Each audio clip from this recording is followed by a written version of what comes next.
Bom, nós estamos recebendo aqui o professor do mestrado de Segurança Pública da UVV, Dr. Henrique Erkenhoff, que vai dar aí uma opinião pra gente a respeito de um assunto polêmico que veio à tona aí com esse massacre de Suzano. Dr. Henrique, muito bem-vindo. Explica um pouquinho pra gente a respeito da Deep Web. Bem, obrigado. Vamos entender, existe aquela web que a gente está acostumado e que a maior parte do que ela contém você acessa livremente. Você simplesmente joga lá no motor de busca, no Google, e apontam para você o resultado, você tem acesso, no máximo te pedem um login e uma senha.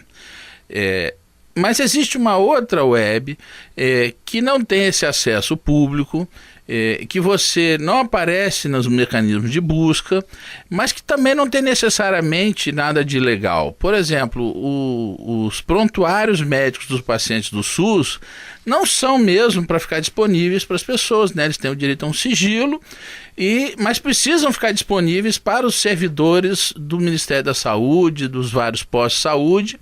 Então, ele não está disponível na web comum, mas só quem tem um acesso específico, com uma senha controlada, geralmente do computador da repartição pública, é que vai ter esse acesso. Então, essa parte a gente chama de Deep Web e ela não é necessariamente criminosa.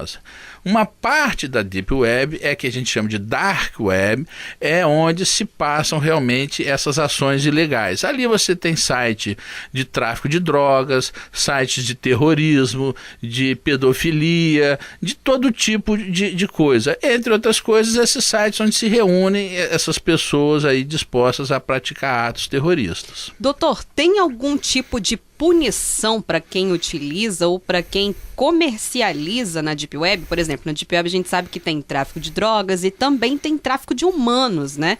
Tem alguma punição? Sim, pelo crime em si. Por exemplo, nos Estados Unidos, o dono do site Silk Road, que seria a Rota da Seda, ele foi preso e condenado à prisão perpétua por tráfico, né? Quer dizer, não pelo fato em si de usar a web, porque a web foi apenas um instrumento para o crime dele e ele vai sofrer as punições pelo tráfico de drogas, como você vai sofrer punições por qualquer outro crime que você cometa usando ali.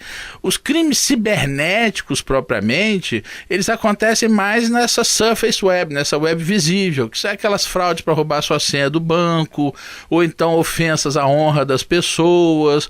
Então, esses crimes contra o cidadão comum, eles ocorrem mais naquela web comum.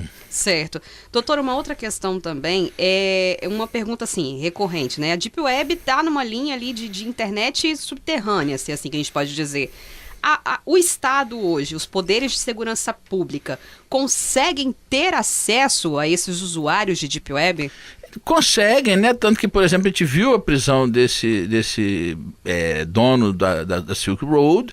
Agora, dá um pouco mais de trabalho e, principalmente assim, a polícia precisará ser equipada com material humano, com policiais especializados, com formação em informática, vai precisar dos softwares, né, de computadores possantes, quer dizer, precisará se adaptar para usar mais, né? Hoje, quem faz um monitoramento bastante agudo da Deep Web são os organismos de inteligência, principalmente dos países maiores. Estados Unidos, eles ficam monitorando a Deep Web, principalmente atrás de terrorista. Eles têm já uma estrutura que permite a eles dar uma olhada. Quer dizer, é uma certa ilusão também do usuário imaginar que ele está ali impunível, que não é identificável. Não é fácil identificar, mas ele não tem a impunidade garantida, não. O senhor, como professor de mestrado em segurança pública e também doutora e entendido do direito, como que o senhor analisa toda essa questão da Deep Web e também da Dark Web? A Deep Web em si, quer dizer, como disse, ela não tem nada de ilegal, né? Existem realmente coisas que não tem que estar ali à disposição do público e eu tenho que permitir que haja a manutenção do sigilo de coisas que têm mesmo que ser sigilosas. O que a gente tem que monitorar são os usos indevidos, né? A Dark Web. Essa parte é que precisa estar sempre sendo monitorada. E é possível fazer uma espécie de patrulhamento através de softwares, né? Você consegue desenvolver softwares, a NSA, por exemplo, já faz isso, e a gente tem o que... Eles avisam a gente quando tem, por exemplo, um tráfico envolvendo o Brasil e descobrem lá, eles comunicam com a polícia local aqui, mas a gente poderia ter os nossos próprios mecanismos. Pela natureza, naturalmente, transnacional desses crimes, a Polícia Federal é que deveria assumir essa principal função, né? Mas é possível você manter softwares ali regularmente tentando identificar qualquer atividade ilegal e avisando quando tiver elementos suspeitos, que aí, é claro, o ser humano é que vai investigar mais a fundo. Correto, doutor. Só para a gente finalizar aqui, é claro que existem milhares, né, de usuários da Deep Web e geralmente nesses casos, se a gente pode falar de uma forma ampla com relação como é que a gente pode dizer? A questão de penalidades mesmo. Quais são as penalidades que hoje a lei prevê para um usuário de Deep Web, se é que elas existem? Há uma resistência muito grande a você criminalizar o uso da internet, porque isso poderia também, por outro lado, violar a liberdade que o cidadão comum tem de usar a web sem intenções maliciosas, né? Então, o Marco Civil da internet, que é uma legislação relativamente nova, ele não é muito severo em relação a isso, dá muitas proteções ao usuário, até que você possa, por exemplo, tirar um conteúdo do ar, não é simplesmente uma canetada, porque você também não quer fazer uma censura, não quer transformar isso como existem países onde a internet é censurada. Então, no Brasil, a gente evita, a gente procura, vamos dizer assim, investigar os casos individuais em vez de fazer um bloqueio em massa, porque você acaba atingindo quem não tem nada a ver com isso. Mas, como eu disse, a maioria dos chamados crimes cibernéticos, ele não ocorre propriamente na Deep Web. As pessoas usam a Dark Web para cometer crimes lá fora, né? Os crimes cibernéticos propriamente, que é principalmente roubo de senha de banco e crimes contra a honra das pessoas, ocorrem nessa web que todos nós conhecemos, né? Mandam para você um cavalo de Troia no seu e-mail, você cai, baixa aquilo e eles roubam sua senha. Agora, trazendo para uma realidade mais próxima, doutor, o caso de Suzano, né, que aconteceu aí há dias atrás.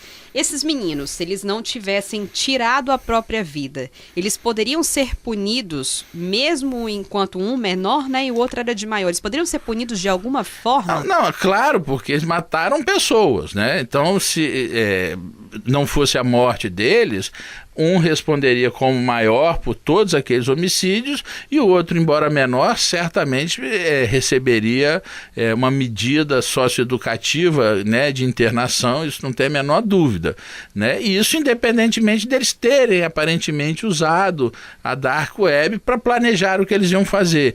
Mas, como eu disse, eles não mataram ninguém na web, eles ali planejaram, conversaram, um incentivou o outro nas suas maluquices e lá fora que eles cometeram os crimes, né? Você poderia justamente, se tivesse ali um mecanismo de patrulhamento virtual, talvez você conseguisse identificar as pessoas antes que elas cometessem os crimes, né? Nos Estados Unidos e na Europa, eles fazem isso. Muitos ataques são prevenidos porque são descobertos antes os planos, né? Justamente porque as pessoas acham que estão no completo anonimato e não estão. Agora sim, doutor, para a gente finalizar, o senhor citou aí a medida socioeducativa. O senhor acha que só a medida socioeducativa é suficiente para punir hoje um menor que comete algum tipo de crime? Olha, há muita discussão sobre isso, né? Redução da maioridade penal ou um agravamento das penas. O que está realmente acontecendo é que nós temos, primeiro, de fato, alguns menores muito violentos e que a gente precisaria olhar com cuidado, mas não é verdade que a gente esteja tendo um aumento muito grande da delinquência infanto-juvenil.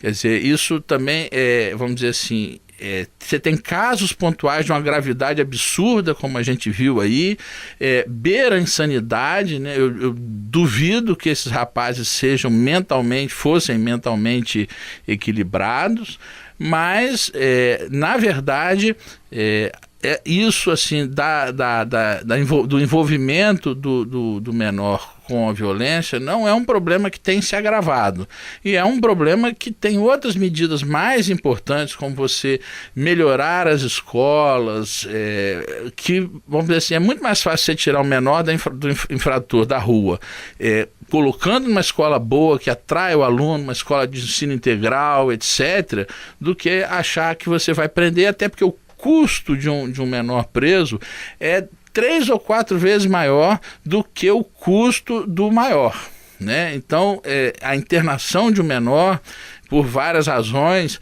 ela fica infinitamente mais cara até do que você prender um adulto. Então, você não pode simplesmente aumentar essas penas para os menores. Claro, se precisar, você vai ter que fazer, mas com um certo cuidado, para que a gente também não generalize uma coisa que não está sendo assim generalizada. Certo. Muito bem. Muito obrigada pela sua participação, doutor. Nós começamos agora com o professor do mestrado de Segurança Pública, doutor Henrique Erkenhoff. Mais uma vez, obrigada pela participação. Eu que agradeço.